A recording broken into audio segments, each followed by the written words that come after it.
All right, guys, now we're going to do a chia pudding. This is a super simple, super delicious meal that you can make. So if you consider yourself not a good cook or you don't like being in the kitchen, you have no excuse not to be able to make the chia pudding.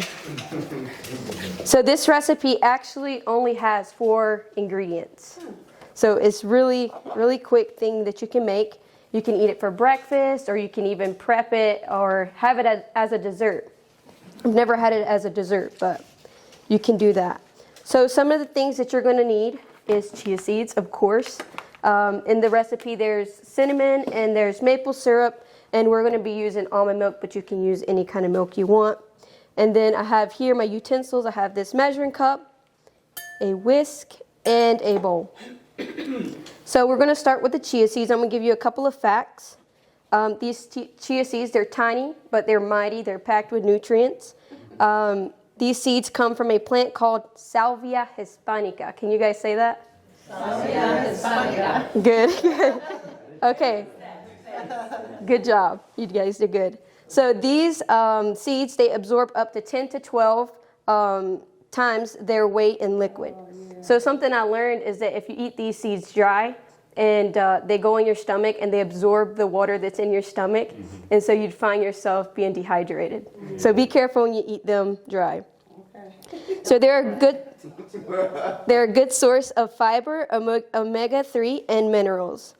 And scientists are continuing to learn more about them, about the chia seeds, but there are some evidences emerging that they may help reduce risk of developing diabetes. They're good for your fiber. They're helpful if you have constipation, and they're also they reduce your risk to have certain types of cancer. So they're really good for you. And so if you look at the nutritious notes, they're actually really quite impressive. Just 2 tablespoons of chia seeds have 138 calories, 5 grams of protein, 12 grams of carbohydrates, 10 grams of fiber, along with calcium, iron, magnesium, phosphorus, zinc, and B vitamins. So if you don't understand all of those things, they're a lot of good stuff. So they're good for you. And then you have maple syrup. You want to try to use a sweetener that doesn't have, it's not a processed sugar. That you can use maple syrup, honey, agave, or even date sugar or coconut sugar. And then we have plant-based milk and cinnamon. So we're just going to put everything together. If you want to follow along, I think it's the second to last sheet on the paper. Oh, Sienna, I stole my utensils. So we're going to put, I believe, is 2 tablespoons of chia seeds.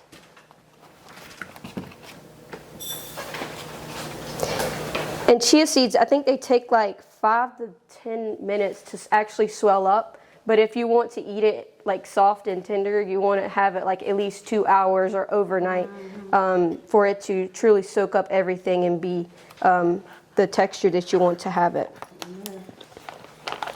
So usually when I make chia seeds, I usually put it in overnight. And it's a really versatile, breakfast that you can have. You can make it any flavor you want. As long as you have the right ratios, you can put any flavor. Some people put like carob if you want it to be a little bit more chocolatey, or you can make it like tropical, put coconut and pineapple, and I think even pumpkin spice. I've never had pumpkin spice, but anyone like pumpkin spice here? All right, and then you put a half a cup of unsweetened milk. Do you guys have a favorite kind of milk you use? Soy is good. Soy? Is good.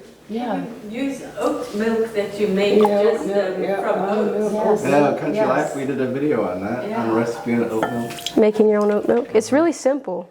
Yeah, exactly. Shout out Megan. And you know what they're coming out with now? Machines that you can make your own milk. Really? Yeah. So you don't have to use the strainer, the cheesecloth. You don't have to buy it. You can make your own. They got machines now.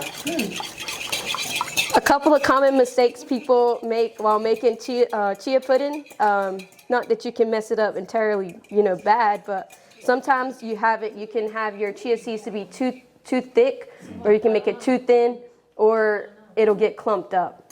And there's simple ways you can fix those problems. If it's too thick, you just add more milk. If it's too thin, you add more chia seeds. But when you add more chia seeds, you want to wait a little bit longer so your chia seeds can soak up the liquid. And if it gets clumpy, it was probably because you didn't stir it as soon as you put the liquid in.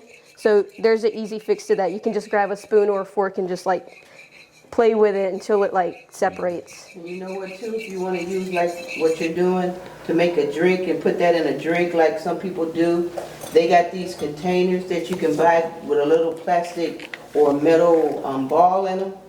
16-ounce Shaker small cup. shaker Shaker cups, I call them shaker cup. Yeah. And you can put them right in there, and then if it gets, like you say, you know, Clumpy? lumpy, just Yeah. shake it up and break it out. Yeah. And it says 1/8 teaspoon of cinnamon, but I'm just gonna put a little sprinkle in there. You're fine. It's a big sprinkle. Came out faster than I thought. And then 1/8, well, 1/2 teaspoon of maple syrup. You can put as much or as little as you want of sweetness.